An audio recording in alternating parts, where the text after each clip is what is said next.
میں سب سے پہلے جناب امیر مقام صاحب کا اور حکومت پاکستان کا شکریہ ادا کرنا چاہتا ہوں، جنہوں نے ہمارے قائدین کے حوالے سے، اسیران کے حوالے سے اور مقبوضہ جموں و کشمیر کے عوام کے حوالے سے اپنی پالیسی بہت ہی واضح الفاظ میں بیان کی ہے۔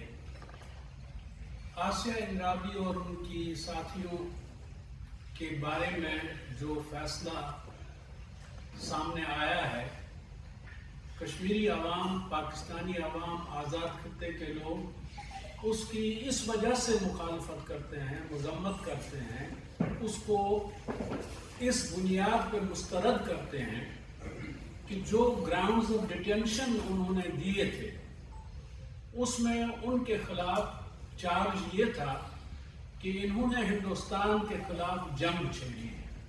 آسیہ اندرابی نے اس میں یہ بات درج تھی کہ انہوں نے فائنانس کیا ہے ٹیررزم کو، لیکن عدالت نے سب سے پہلے مرحلے پہ ان دونوں چیزوں کو مسترد کر دیا کہ کوئی ایویڈنس نہیں ہے، کوئی شہادت نہیں ہے، کوئی ایسی چیز نہیں ہے جس کی بنیاد پہ ان دو الزامات کو تسلیم کیا گیا۔ تو جب آپ نے پہلے ہی مرحلے پہ ان سنگین الزامات کو خود ہی مسترد کر دیا، پھر آپ نے ایک خاتون کو، اس کے دو ساتھیوں کو کس بنیاد پہ عمر قید کی سزا سنائی، 30 سال کی قید کی سزا سنائی؟ صرف اس بنیاد پہ کہ انہوں نے تقاریر کی ہیں، انہوں نے حق خود ارادیت کی بات کی ہے، انہوں نے یہ کہا ہے کہ جموں و کشمیر ہندوستان کا حصہ نہیں ہے۔ یہ بغاوت نہیں ہے، اقوام متحدہ کی قراردادوں میں یہ موجود ہے۔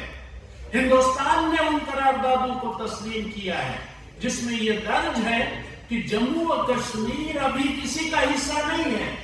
جموں و کشمیر کے عوام جب یہ فیصلہ کر لیں رائے شماری کے ذریعے کہ وہ ہندوستان کا حصہ رہنا چاہتے ہیں یا پاکستان کا حصہ، تب جا کے جموں و کشمیر ان دو ممالک میں سے کسی ملک کا حصہ بن جاتا ہے۔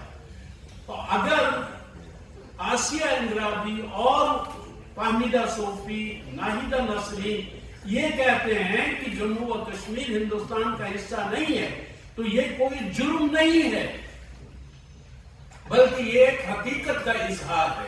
تو اس لحاظ سے ایک تو یہ بات ہمارے پیش نظر رہنی چاہیے کہ محض تقاریر کی بنیاد پہ، اور وہ بھی وہ تقاریر جن میں حقیقت بیان کی گئی ہو، آپ کسی کالے قانون کے تحت آسیہ اندرابی کو، اس کی دو ساتھیوں کو یہ سزائیں نہیں سنا سکتے۔ تو اس لحاظ سے جس طرح حکومت پاکستان نے، فارن آفس نے، امیر مقام صاحب نے یہاں پہ یہ بات واضح کر دی ہے کہ ہم اس کو مسترد کرتے ہیں اور دنیا سے یہ تقاضا کرتے ہیں، یہ مطالبہ کرتے ہیں کہ وہ اس وقت ایک خاموش تماشائی کا کردار ادا نہ کریں۔ ضرورت اس امر کی ہے کہ دنیا اور خاص طور پر اقوام متحدہ انسانی حقوق کی تنظیمیں، انسانی حقوق کی کونسل، ان کو اس وقت سامنے آنا چاہیے اور ان مظلوم خواتین کے بارے میں کوئی کردار ادا کرنا چاہیے۔ پہلے ہی مرحلے پہ اقوام متحدہ کو چاہیے تھا کہ وہ ہندوستان کے کان مروڑتا اور اسے ایسا ظلم کرنے سے باز رکھتا، لیکن اگر وہ پہلے مرحلے پہ یہ نہیں کر سکا، لیکن اب اس امر کی ضرورت ہے کہ اس ظلم کو آگے نہ بڑھنے دیا جائے اور ان کی رہائی کے لیے اقدامات کیے جائیں۔ میں یہاں پہ یہ بات بھی عرض کرنا چاہتا ہوں کہ آسیہ اندرابی کے بارے میں ورڈکٹ ہندوستان کی عدالتوں کے ہم اس سے پہلے بھی دیکھ چکے ہیں۔ افضل گورو کے بارے میں 2013 میں 9 فروری 2013 کو انہیں پھانسی پہ چڑھا دیا گیا، حالانکہ عدالت نے تحریری طور پر یہ لکھ دیا کہ اس شخص کے خلاف کوئی ایسا ثبوت نہیں ہے جس سے یہ ثابت ہوتا کہ اس نے کوئی گناہ کیا ہے، اس سے کوئی جرم سرزد ہوا ہے.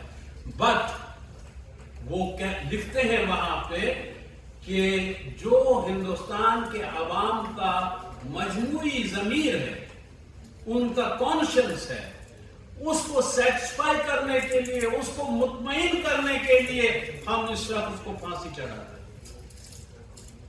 اسی طرح کا یہ فیصلہ بھی آیا ہے جو دہلی کی کورٹ کی جانب سے سامنے آیا ہے. اس میں بھی قربانی کا بکرا بنایا جا رہا ہے انسانوں کو، اور بنیادیں اس کی کچھ بھی نہیں ہیں.